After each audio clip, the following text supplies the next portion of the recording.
그 여자와 잤을까요? 남편의 외도를 알게 된 순간 아내들의 머릿속을 가득 채우는 건 단 하나의 장면입니다. 바로 침대 위의 일이죠. 남편이 젊은 여자의 몸에 미쳐서 집을 나갔다고 생각합니다. 차라리 그랬으면 얼마나 좋을까요? 단순한 욕망은 나이 들면 사그라들고 결국엔 지루해지기 마련이니까요. 하지만 오늘 제가 드릴 말씀은 훨씬 더 잔인한 이야기입니다.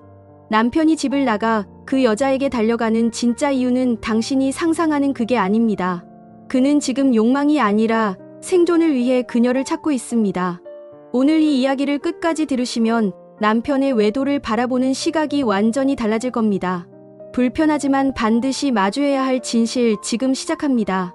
여기 한 남자가 있습니다. 회사에서는 부장 소리를 듣지만 언제 잘릴지 모르는 불안한 중년입니다. 집에 돌아오면 아이들 학원비와 대출금을 갚아나가는 걸어 다니는 지갑이죠.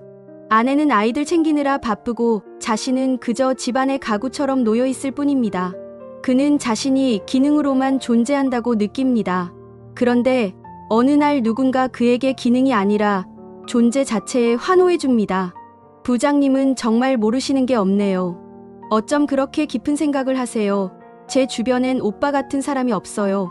이 말들은 단순한 칭찬이 아닙니다.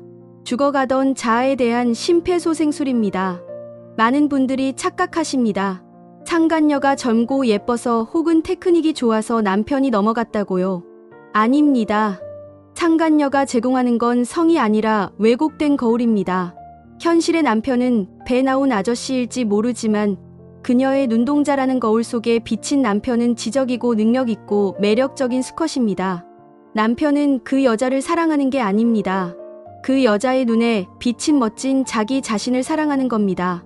어린 시절 똥만 싸도 박수 쳐주던 엄마의 무조건적인 환호, 결혼 생활의 현실과 책임감 속에서 거세당했던 그 왕의 기억을 상간녀가 되살려주는 것이죠. 집에 오면 그는 다시 잔소리 듣는 남편으로 쪼그라듭니다. 하지만 밖으로 나가면 그는 왕이 됩니다. 자신을 왕으로 만들어주는 그 마약을 끊는 것은 육체적 쾌락을 끊는 것보다 수십 배는 더 어렵습니다. 남자의 심리 중 가장 원초적이면서도 위험한 것이 있습니다. 바로 정복욕입니다.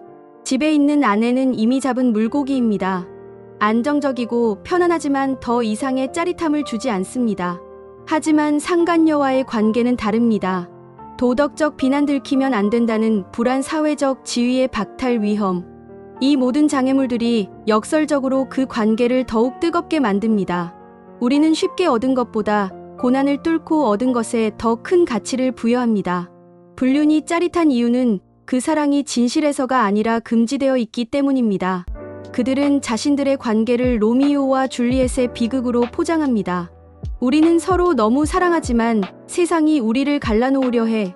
이 착각은 그들만의 결속력을 다지는 강력한 본드가 됩니다.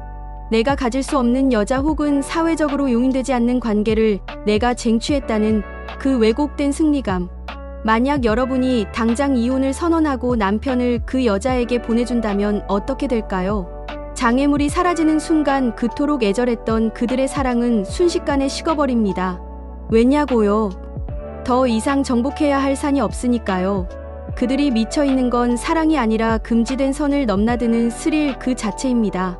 불륜이 발각된 후 뻔뻔하게 나오는 남편들의 태도에 아내분들은 억장이 무너집니다. 내가 그동안 가족을 위해 얼마나 희생했는데 나도 숨 좀 쉬고 살자. 이 기가 막힌 적반하장 도대체 무슨 심리일까요? 이것은 아주 교묘한 심리적 회계 조작입니다. 남편은 자신의 인생을 거래로 생각합니다. 나는 지난 20년간 돈 벌어다 줬고 성실한 가장 노릇을 했어. 이 정도 했으면 마일리지가 쌓였잖아. 그는 자신의 외도를 범죄가 아닌 고생한 나에게 주는 선물로 합리화합니다. 마치 다이어트를 열심히 한 사람이 주말에 폭식을 하며 이건 보상이야 라고 외치는 것과 똑같은 심리입니다. 자신의 잘못을 인정하는 순간 밀려올 거대한 죄책감과 수치심을 감당할 수 없기에 자아는 스스로를 보호하기 위해 현실을 왜곡합니다. 나는 나쁜 놈이 아니야. 단지 너무 외로웠던 피해자일 뿐이야. 이 논리가 완성되면 아내의 추궁은 정당한 항의가 아니라 고생한 남편을 이해해주지 못하는 가혹한 핍박으로 둔갑합니다. 그는 가해자이면서 피해자 코스프레를 완벽하게 수행하게 되는 것이죠. 지금 생각해보면 참 기가 막힌 논리입니다. 자, 다시 처음 질문으로 돌아가 볼까요? 성욕일까요? 감정일까요? 정답은 감정이 불쏘시개가 된 욕망입니다.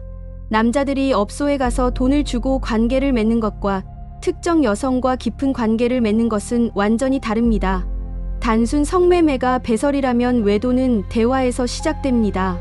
아내에게는 차마할 수 없었던 찌질한 이야기, 회사에서의 모멸감, 늙어가는 것에 대한 두려움, 이런 약한 모습을 보였을 때 상간녀가 제공하는 수용적인 태도는 남편에게 엄청난 해방감을 줍니다. 이 정서적 안정감은 곧장 성적인 친밀감으로 연결됩니다. 그리고 육체적 관계 후에는 다시금 우리는 영혼이 통했다는 착각을 강화합니다.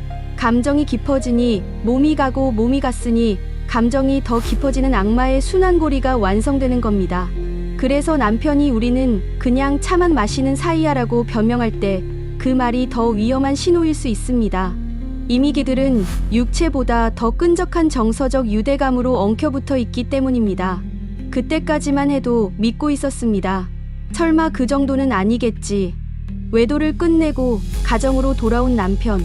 모든 게 예전처럼 돌아갈 수 있을까요? 많은 아내분들이 호소합니다. 남편이 집에만 오면 딴 사람이 돼요. 우울해하고 짜증내고 겉돌아요. 이것은 단순히 상간녀를 못 잊어서가 아닙니다. 집이라는 공간 자체가 그에게 심판대가 되었기 때문입니다. 남편의 내면에는 지금 죄책감과 수치심이 가득 차 있습니다. 그가 아내를 볼 때 그는 아내를 보는 것이 아니라 자신을 비난하고 심판하는 검사를 보고 있는 것입니다. 아무 말 없이 밥만 차려줘도 그는 숨이 막힙니다. 자신의 죄가 투영된 공간이기 때문입니다. 반면 밖은 어떤가요? 아무런 책임도 비난도 없는 자유로운 공간입니다. 그래서 그는 자꾸만 밖으로 돌려고 합니다. 더 깊이 들어가 볼까요? 많은 외도 남성들의 내면을 들여다보면 해결되지 않은 어린 시절의 상처가 발견됩니다. 어릴 적 엄격했던 아버지 혹은 우울했던 어머니 밑에서 자란 남성은 무의식적으로 가정을 감옥이나 의무로 인식합니다. 결혼 생활이 길어질수록 아내에게서 자신의 어머니의 모습을 겹쳐봅니다. 그에게 집은 원래부터 쉴 곳이 아니라 긴장해야 하는 곳이었습니다. 그 우울하고 억압된 내면의 아이가 불륜이라는 비상구를 통해 잠시 숨통을 틔웠던 것입니다. 자, 이제 우리는 남편이 왜 그토록 바깥 세상에 집착했는지 알게 되었습니다. 몸이 아니라 인정 욕구, 정복욕, 그리고 회피하고 싶은 현실이 뒤섞인 복잡한 심리극이었습니다. 그렇다면 이 비극을 끝내기 위해 필요한 것은 무엇일까요? 남편을 윽박지르거나 상간녀 머리채를 잡는 것만으로는 부족합니다. 그것은 오히려 그들의 비련의 주인공 놀이에 불을 지피는 꼴이 될 수도 있습니다. 가장 강력한 해결책은 환상의 제거입니다. 상간녀가 그저 돈을 노리거나 일시적인 쾌락을 좇는 평범하고 속물적인 인간일 뿐이라는 현실을 직시하게 만드는 것. 그리고 금지된 사랑이라는 포장지를 뜯어내고 그것이 얼마나 추하고 비겁한 도피인지 깨닫게 하는 과정이 필요합니다. 동시에 남편 스스로가 자신의 결핍을 마주해야 합니다. 타인의 칭찬으로 채워지는 자존감은 밑 빠진 독과 같습니다. 진정한 치유는 상간녀라는 진통제가 아니라 자신의 내면에 있는 불안과 우울을 직면하고 전문가의 도움을 받아 뿌리를 치료하는 것에서 시작됩니다. 아내분들에게 드리고 싶은 말씀은 이것입니다. 지금 남편의 행동은 당신이 부족해서가 아닙니다. 그의 마음속에 난 구멍은 당신이 아무리 완벽한 아내가 되어도 채울 수 없는 것입니다. 그것은 오직 그 스스로가 깨닫고 메워야 할 몫입니다.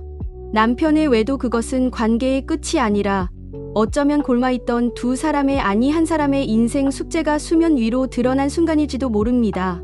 지금의 고통이 너무 크시겠지만 이 심리적 구조를 이해하는 것만으로도 막연한 불안감은 조금 줄어드셨을 겁니다. 혼자 감당하기 버거운 그 짐 전문가의 도움을 받으시길 권해드립니다.